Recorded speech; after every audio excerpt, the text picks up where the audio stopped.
Hello guys and welcome to Lord News, your one-stop destination for fun, मस्ती and unlimited entertainment.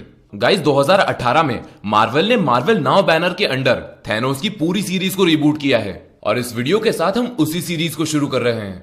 Marvel now की इस Thanos series में हमें कई सारी स्टोरी लाइन्स दिखाई जाएंगी और उनमें से पहली स्टोरी लाइन का नाम है थैनोस रिटर्न्स और थैनोस रिटर्न सीरीज की पहली वॉल्यूम में 6 इश्यूज हैं और इस वीडियो में हम आपके लिए लेकर आए हैं इस एपिक सीरीज का पहला इशू।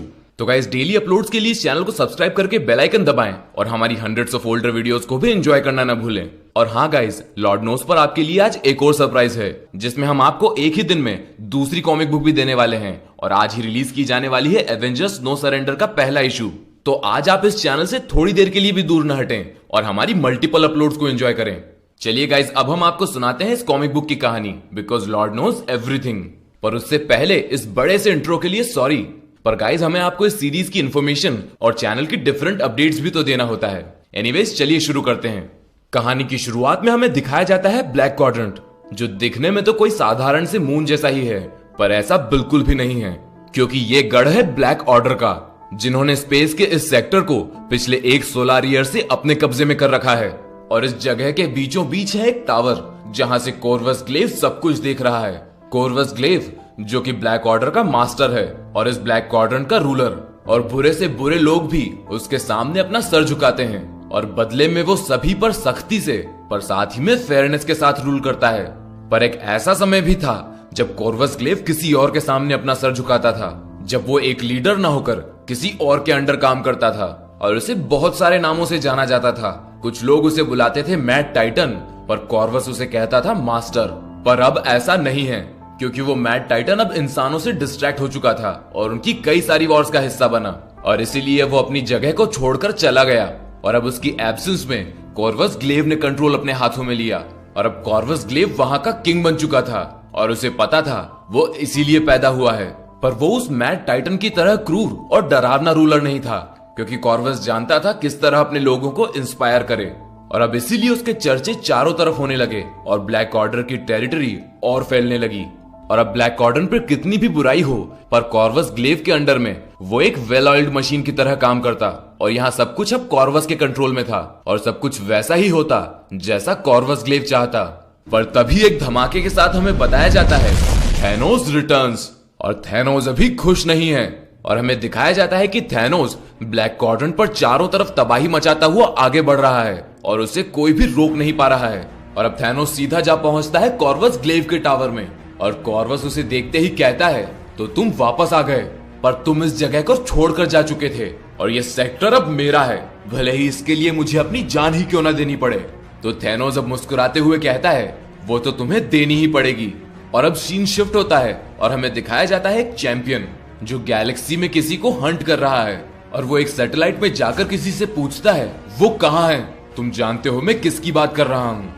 तो उस चैंपियन को जवाब मिलता है वो पीछे वाले रूम में है और वो चैंपियन सीधा जाकर पहुंचता है उसी रूम में जहां पर एक आदमी कई सारी फीमेल एलियंस के साथ एक आपत्तिजनक पोज में है। और इस चैंपियन को देखकर वो कहता है अरे तुम भी यहाँ हो, आओ हमें ज्वाइन करो, जितने ज्यादा उतना ही ज्यादा मजा। तो वो चैंपियन कहता है मैं तुम्हारे इन भद्दे कामों में तुम्हारा साथ देने नहीं आया हूँ। तो उसे सामने से जवाब मिलता है मैं जानता हूँ तुम कौन हो, ट्राइको सैटलरस, तुम खुद को यूनिवर्स का चैंपियन बुलाते हो, पर तुमने ये डिसीजन लिया कैसे कि तुम सिर्फ एक चैंपियन नहीं बल्कि दी चैंपियन हो, ये टाइटल थोड़ा ज्यादा बड़ा नहीं हो गया। तो चैंपियन उससे कहता है तुम भी तो खुद को स्टार फॉक्स बुलाते हो, ये कहाँ बेहतर है। और अब चैंपियन उसे बताता है मुझे तुम्हें टाइटन तक पहुंचाने का टास्क मिला है, तो हम या तो यहाँ पर सिर्फ बातें कर सकते हैं या फिर इसके लिए लड़ सकते हैं, या तुम चाहो तो तैयार होकर मेरे साथ चल सकते हो। तो अब स्टार फॉक्स पूछता है टास्क, ये टास्क तुम्हें किसने दिया। तो चैंपियन उसे बताता है तुम्हारे नेफ्यू ने, हेन, वो तुमसे मिलना चाहता है और अब उसे और इंतजार नहीं कराया जाएगा। और अब यही सीन शिफ्ट होता है और हमें दिखाया जाता है ब्लैक क्वाड्रेंट जहां पर कॉर्वस ग्लेव सामना कर रहा है थैनोस की रात का, या एटलीस्ट ऐसी कोशिश कर रहा है। लेकिन थैनोस के सामने कॉर्वस की क्या बिसात, और हमें दिखाया जाता है कि वो थैनोस के सामने पड़ा हुआ है और उससे कहता है तुमने इस सेक्टर को छोड़ दिया था थैनोस, मैं तो बस कुछ खुद का चाहता था, तुम ये समझ सकते होंगे। तो थैनोस कहता है मैं समझता हूँ कि तुमने वो ले लिया जो तुम्हारा नहीं था, तुम अपनी औकात से बाहर निकल गए कॉर्वस। और ऐसा कहते हुए थैनोस कॉर्वस का वेपन उठा लेता है। तो ये देखकर कॉर्वस उससे कहता है, मेरी ब्लेड, अगर तुमने इसे डिस्ट्रॉय कर दिया तो मैं डिस्ट्रॉय हो जाऊंगा। थेनोस प्लीज थोड़ी दया करो। तो यह सुनकर थेनोस कहता है, तुम अब भीख मांग रहे हो, और उसका वेपन तोड़ते हुए कहता है, अगर तुमने थोड़ी हिम्मत दिखाई होती तो मैंने तुम्हें शायद छोड़ भी दिया होता, पर एक समय तुम मेरे वफादार थे, इसीलिए मैं तुम्हें एक चॉइस देता हूँ। अब तुम्हारी ब्लेड तो टूट ही चुकी है, यानी कि तुम जल्द ही खुद ही मर जाओगे, पर या तो अब तुम खुद को मार लो या मैं तुम्हें मारूंगा, पर यहाँ दया की कोई उम्मीद मत करना। अगर मैंने तुम्हें मारा तो तुम इससे 10 गुना ज्यादा तड़पोगे। अब कॉर्वस ने थेनोस के साथ काफी समय बिताया है और वो जानता है कि थेनोस जो कह रहा है वो एकदम सच है, और इसीलिए वो अपनी ही टूटी हुई ब्लेड का एक हिस्सा उठाता है और उससे खुद को मार लेता है। और अब थेनोस अपना थ्रोन वापस रिक्लेम करता है और जाकर अपनी गद्दी पर बैठ जाता है। पर अभी सब कुछ ठीक नहीं है, क्योंकि काफी दूर एक चेन रिएक्शन शुरू हो रही है, जिसकी वजह से काफी सारी इवेंट्स शुरू हो चुकी हैं और अभी उन्हें खुद को भी नहीं पता। पर इस गैलेक्सी के ट्रू डिस्ट्रॉयर्स एक साथ मिलकर सामने आ रहे हैं और साथी बन रहे हैं। और अब हमें दोबारा दिखाए जाते हैं स्टार फॉक्स और द चैंपियन। और स्टार फॉक्स चैंपियन से कहता है, तुम चाहते हो मैं इसमें बैठकर उड़ूं? तुम जानते भी हो मैं कौन हूँ? मैं हूँ एरोस, टाइटन का एक एटर्नल, मेंटोर और सूजन का बेटा, और मैं एक एवेंजर भी रह चुका हूँ। मैं इस घटिया चीज में कभी नहीं उड़ूंगा। तो गाइस आप इसे पहचान ही चुके होंगे, यह है एरोस, जिसे आप थेनोस राइजिंग कॉमिक बुक में देख चुके हैं, और यह है थेनोस का भाई। और अब द चैंपियन एरोस से कहता है, दिखावा बंद करो, तुम अपने इस छलावे से सभी को बेवकूफ बना सकते होगे, पर तुम बेहद स्मार्ट हो, और इस दिखावे का इस्तेमाल करके तुम लोगों को बेवकूफ बनाते हो और उन्हें मैनिपुलेट करते हो, पर तुम ऐसा मेरे साथ नहीं कर सकते। तो अब यह सुनकर एरोस उससे कहता है, ट्राइकोस लैटरस, मैं तुम्हें पसंद नहीं करता। तो चैंपियन उससे कहता है, मैं भी नहीं, और क्या तुम अब इस शिप में बैठोगे? टाइटन से पहले हमें कहीं और भी रुकना है। तो अब एरोस उससे कहता है, मैं तुम्हारे साथ कहीं भी क्यों जाऊं, मुझे कोई फर्क नहीं पड़ता थेन को मुझसे क्या कहना है। तो चैंपियन कहता है, उससे तो मुझे भी कोई फर्क नहीं पड़ता। इस पर एरोस उससे पूछता है, तो फिर तुम उसके लिए काम ही क्यों कर रहे हो? तो चैंपियन उसे बताता है, एरोस मैं बहुत समय से जिंदा हूँ, बहुत लंबे समय से, और भले ही तुम इस बात का मजाक उड़ा लो, मैं सच में एक चैंपियन हूँ। कई सेंचुरीज से मैं इस यूनिवर्स में ट्रैवल कर रहा हूँ और जो भी मिले उसे चैलेंज कर रहा हूँ, और मैं ऐसा खुद को प्रूव करने के लिए करता हूँ, क्योंकि मैं ऐसा कर सकता हूँ। और अब तुम्हारे नेफ्यू ने मुझे अब तक का ग्रेटेस्ट चैलेंज ऑफर किया है, और अब न जाने क्यों उसे ऐसा लगता है कि हमें तुम्हारी जरूरत पड़ेगी। तो अब यह सुनकर एरोस उस शिप में अंदर आते हुए पूछता है, अच्छा सच में? तो वो चैलेंज क्या है? तो चैंपियन उससे कहता है, क्या नहीं, ये पूछो कौन है? तुमने सुना नहीं, तुम्हारा भाई वापस आ चुका है और अब हम थेनोस को ही मारने वाले हैं। और अब यह सुनकर एरोस चौंक जाता है, और अब सीन शिफ्ट होता है और हमें दिखाया जाता है बर्बाद हो चुका टाइटन, और हमें बताया जाता है कि ट्राइको यानी कि चैंपियन की बात सुनकर एरोस चौंक भले ही गया हो, पर यह बात एक फैक्ट है कि डेथ और थेनोस स्ट्रेंजर्स नहीं है। और इस बात का सबसे बड़ा सबूत है टाइटन, जहां एटर्नल्स की महान रेस रहा करती थी, पर अब यह थेनोस के हाथों बर्बाद हो चुका है। और अब यहीं पर थेन इंतजार कर रहा है चैंपियन और उन बाकी लोगों का जिन्हें चैंपियन लेने गया है।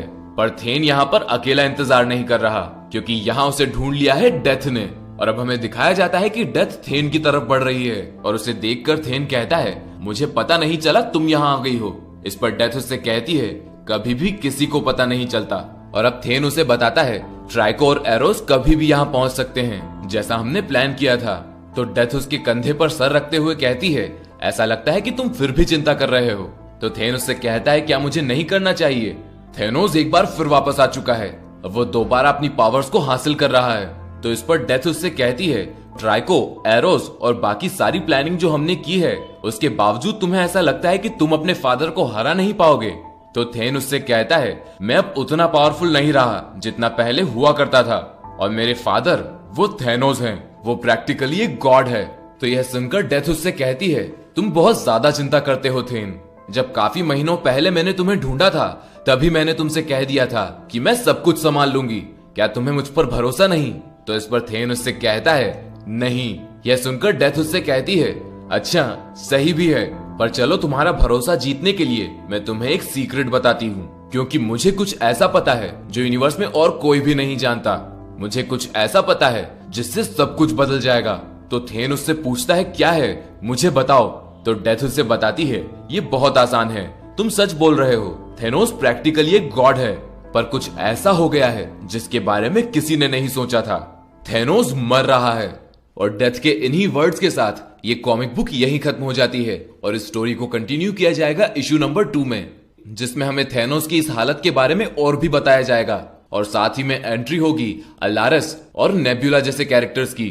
तो गाइस उस एपिसोड के रिलीज होते ही उसे देखने के लिए इस चैनल से अपडेटेड रहें और इसे सब्सक्राइब करके बेल आइकन दबाएं और साथ ही में हमें फॉलो करें सोशल मीडियाज पर। और हाँ गाइस, आज ही रिलीज होने वाली Avengers no surrender comic book series को भी देखना बिल्कुल न भूलें और लॉर्ड नोज के साथ इन अमेजिंग वीडियोस को एंजॉय करते रहें। So this is it guys, thanks for watching the video, see you next time.